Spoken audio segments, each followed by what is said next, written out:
He won the most powerful Oscar in Hollywood history at just 29 years old. That single night should have turned Adrien Brody into a permanent legend. Instead, it quietly erased him. Behind the standing ovation, he was already breaking, isolated, depressed, and unable to return to the man he was before the pianist. The role didn't end when the cameras stopped rolling.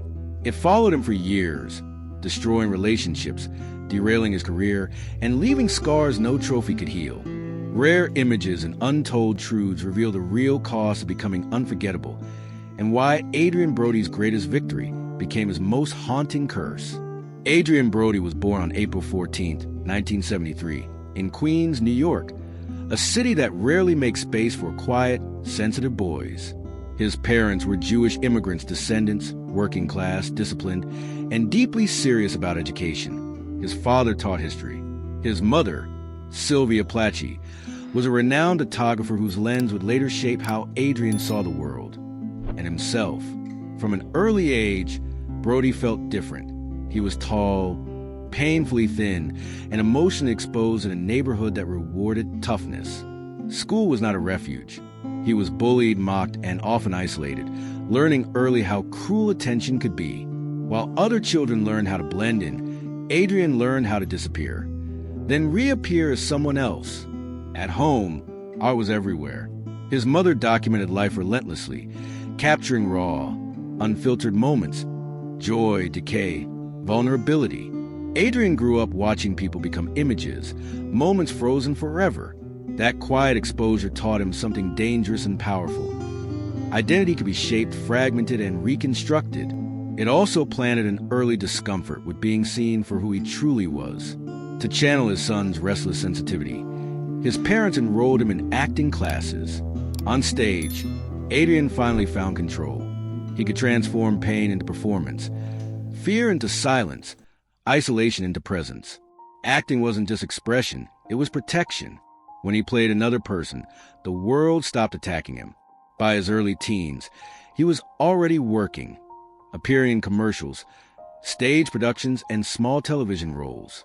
Teachers praised his intensity, his emotional depth, his uncanny seriousness. But even then, success came with a cost.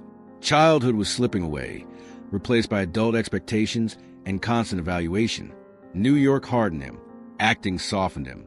Between those two forces, Adrien Brody grew into a young man unusually fragile and unusually fearless. He learned to suffer quietly. He learned to go deep. And most dangerously of all, he learned that disappearing into a role felt safer than living as himself. That lesson would follow him into adulthood, and one day, it would consume him completely.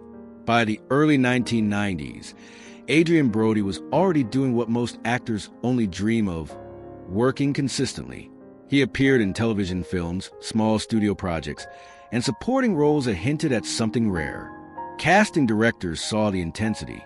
Directors noticed the discipline. Yet no one quite knew what to do with him. Hollywood had a problem with Adrien Brody's face. He wasn't conventionally handsome. He wasn't loud. He wasn't charming in the way the industry preferred. Tall, sharp-featured, and inward-looking, Brody carried a seriousness that made executives uneasy. He looked like a man who carried too much inside him, and studios feared that audiences wouldn't follow someone so emotionally heavy. In 1998, Spike Lee cast him in Summer Sam. It should have been a turning point. The film gave Brody one of his first substantial roles, and critics praised his commitment. But the praise didn't translate into momentum. Meetings didn't become contracts. Opportunities didn't multiply. Once again, he found himself admired, but not chosen. He worked steadily but quietly. The Thin Red Line, Liberty Heights, King of the Hill. Each project added credibility, yet none offered escape velocity. While other young actors of his generation were being shaped into stars, Brody was drifting between worlds. Too intense for romantic leads, too subtle for blockbuster formulas. Behind the scenes, rejection piled up. Auditions ended with polite smiles. Callbacks went nowhere. Agents struggled to sell him. And slowly, an old pattern returned: isolation. The same loneliness that marked his childhood followed him into adulthood, now reinforced by an industry that seemed to say, "You're good, But not enough. Acting was no longer just refuge. It became a test of endurance. By the late 1990s, Adrien Brody stood at a crossroads familiar to many gifted performers. He could soften himself, reshape his identity to fit Hollywood's expectations. Or he could go further inward, lean into the darkness he understood so well, and wait for a role that didn't ask him to pretend. That role would arrive in an unexpected form. It would demand everything he had, and it would change his life forever. In 2001, Adrien Brody was offered a role that most actors would call a miracle. Roman Polanski was preparing The Pianist, a Holocaust drama based on the real-life memoir of the Ladislaw Spillman, a Polish-Jewish musician who survived the destruction of the Warsaw Ghetto. Polanski wasn't looking for a star. He was looking for someone who could disappear. Adrien Brody didn't audition the way others did. He submitted. He understood the weight of the story, Polanski's own survival, the historical trauma, the responsibility of portraying a man stripped of dignity, identity, and safety. When Brody was cast, he made a decision that would define and haunt the rest of his career. He erased his life. Brody sold his apartment. He sold his car. He cut off contact with friends and family. He moved to Europe alone, deliberately isolating himself from comfort, routine, and emotional support. He learned to play Chopin's piano pieces obsessively, even though most scenes required only fragments. He lost more than 30 pounds, pushing his body toward fragility, hunger, and exhaustion. This wasn't preparation. It was self-destruction in the name of authenticity. During filming, Brody stayed in character even when the camera stopped. He avoided warmth. He avoided laughter. He avoided human connection. The lines between actor and role dissolved completely. Hunger became real. Fear became physical. Loneliness became constant. He later admitted that the depression didn't fade when production ended. It deepened. Polanski encouraged restraint, silence, emptiness. Brody absorbed it all. Each scene asked him to surrender more. His posture, his voice, his sense of self. By the final weeks of filming, crew members noticed he barely spoke. His body moved like it had already survived something unspeakable. When The Pianist wrapped, the film was complete. Adrien Brody was not. He had given the performance of his life. But in doing so, he had lost his emotional center. The suffering he borrowed from history didn't stay on screen. It followed him home. He struggled to reconnect with people, to feel normal responses, to remember who he was before the role. What no one warned him about was this: method acting has no exit strategy. The world would soon celebrate him as a genius. But inside, Adrien Brody was already unraveling. On March 23, 2003, the Dolby Theater erupted in applause as Adrien Brody's name was announced. At just 29 years old, he became the youngest actor in history to win the Academy Award for Best Actor. The industry stood. The cameras closed in. History was made in a single breath. What followed looked like triumph. What it actually was, shock. Brody walked to the stage visibly disoriented, his body moving faster than his mind. Time seemed fractured. He later admitted that he barely remembered his own speech. Then came the moment that would replay endlessly. He grabbed Halle Berry and kissed her, unscripted, impulsive, awkward. The crowd laughed. Headlines exploded. The moment became iconic. But behind the spectacle was a man who wasn't fully present. Winning the Oscar didn't bring relief. It brought pressure, immediate, unforgiving, and permanent. Overnight, Adrien Brody was no longer an actor chasing recognition. He was a standard. Every future role would be judged against a performance forged in starvation, isolation, and psychological collapse. Hollywood didn't ask how much the role had cost him. It only asked one question: can you do it again? The praise was deafening. Interviews blurred together. Expectations hardened. He was labeled a genius, a once-in-a-generation talent. And yet, inside, Brody fell hollow. The depression that began during The Pianist never lifted. It intensified under the weight of attention, turning success into surveillance. The Oscar didn't heal him. It froze him in place. For a brief moment, Adrien Brody stood at the highest point Hollywood could offer. But he wasn't climbing anymore. He was balancing.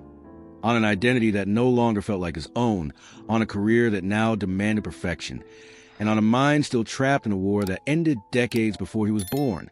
The applause faded, the pressure remained, and soon the fall would begin. After the Oscar, Adrien Brody entered the most dangerous phase of his career. Not failure, but expectation. Hollywood didn't see a fragile man recovering from emotional erosion. It saw a trophy winner who was supposed to ascend effortlessly into superstardom. Instead, everything began to fracture. Brody later admitted that the depression he developed during The Pianist never truly left him. The isolation he had cultivated for the role became habitual. He struggled to reconnect with people. Conversations felt distant. Emotions arrived muted, delayed, or overwhelming. The industry celebrated him, but he felt like a visitor inside his own life. His first major post-Oscar choices revealed the problem. In 2004, Night Shyamalan cast him in The Village. Expectations were enormous. The film underperformed, and critics were confused by Brody's restrained, unsettling presence. It wasn't disaster, but it wasn't salvation either. Then came King Kong, 2005, the kind of blockbuster meant to cement leading man status. On paper, it was perfect: massive budget, global exposure, studio confidence. But audiences didn't connect. Brody's quiet intensity clashed with the film's spectacle. Hollywood had tried to reshape him into something louder, simpler, more heroic, and the experiment failed. With each misstep, whispers began to circulate. He was odd. He was difficult to cast. He didn't fit the machine. The truth was more uncomfortable. Adrien Brody didn't know how to exist in roles that didn't demand total annihilation of the self. Without suffering, he felt unanchored. Without extremes, he felt invisible. As the offers grew less prestigious, Brody withdrew further. Relationships dissolved. Long stretches of solitude became routine. He spent years drifting between projects that lacked direction or impact, each one quietly reinforcing the idea that his Oscar performance had been an anomaly rather than a beginning. The industry moved on quickly. New faces arrived. New narratives replaced his. Hollywood has no patience for fragility once it stops being profitable. By the late 2000s, Adrien Brody, once the youngest Best Actor winner in history, found himself on the margins of the very world that had crowned him. Not disgraced, not forgotten, just unnecessary. The fall wasn't loud. It was silent, gradual, and deeply personal. And when Hollywood stopped calling, Brody did something unexpected. He stopped chasing it. When Hollywood's spotlight began to fade, Adrien Brody did not fight to reclaim it. He did something far more radical. He stepped away, not in protest, not in bitterness, but in quiet resignation, as if he had already accepted that the version of success the industry offered was never meant to last. He turned to Europe. There, the expectations were different. Prestige mattered more than visibility. Psychological depth mattered more than box office numbers. Brody found himself drawn back to the kind of roles that didn't demand charm or dominance, roles that allowed stillness, silence, and ambiguity. At the same time, an unexpected creative partnership began to reshape his career. Wes Anderson cast him in the Darjeeling Limited 2007, followed by appearances in the Grand Budapest Hotel and other projects. Anderson didn't ask Brody to be louder or more heroic. He asked him to be precise, restrained, and emotionally off-center. It worked. In Anderson's symmetrical worlds, Brody's strangeness became an asset. His stillness felt intentional. His distance felt poetic. For the first time since The Pianist, he wasn't trying to escape himself. He was being placed where he belonged. Outside of film, Brody drifted toward other forms of expression: painting, fashion, music, interior design. These weren't publicity stunts. They were attempts to rebuild identity without an audience. Art became something private again, not a performance measured by applause. He also accepted smaller, riskier roles, projects that paid less but demanded honesty. Independent films, European productions, characters who lived on the edges of society, men who had already lost something essential. There was no triumphant comeback, no redemption headline, just survival. Adrien Brody was no longer chasing legacy. He was protecting himself from erasure by choosing spaces where he could exist without explanation. The boy who learned to disappear had learned something new as well. Sometimes, stepping out of the frame is the only way to stay intact. Adrien Brody's story is not one of domination or triumph. It is a cautionary portrait of what happens when talent is pushed beyond its emotional limits, when greatness is achieved through erasure rather than balance. He will always be remembered as the youngest man to win the Academy Award for Best Actor. That record still stands. But the achievement came with a cost few were willing to acknowledge. The Pianist didn't just define his career. It redefined his inner life. The discipline that earned him global respect also fractured his sense of self. Unlike many of his peers, Brody never learned how to perform safely. He went all the way in every time. And when the role demanded starvation, loneliness, and psychological collapse, he gave it willingly, without a way back. Hollywood celebrates sacrifice when it looks heroic on screen. It rarely stays to watch what happens after the lights turn off. Today, Adrien Brody exists in a different space. He works selectively. He avoids spectacle. He no longer chases relevance or approval. His performances arrive quietly, often overlooked, but deeply felt by those who are paying attention. He has traded dominance for longevity, applause for autonomy. His legacy is not built on volume. It is built on depth. Adrien Brody stands as a reminder that the most haunting performances are not always the ones that lead to fame, but the ones that take something irreversible from the person delivering them. Behind every masterpiece, there is a human cost. And sometimes, the greatest victory leaves the deepest wound. The curtain doesn't fall with thunder. It falls in silence. And in that silence, Adrien Brody remains, changed, scarred, and undeniably real.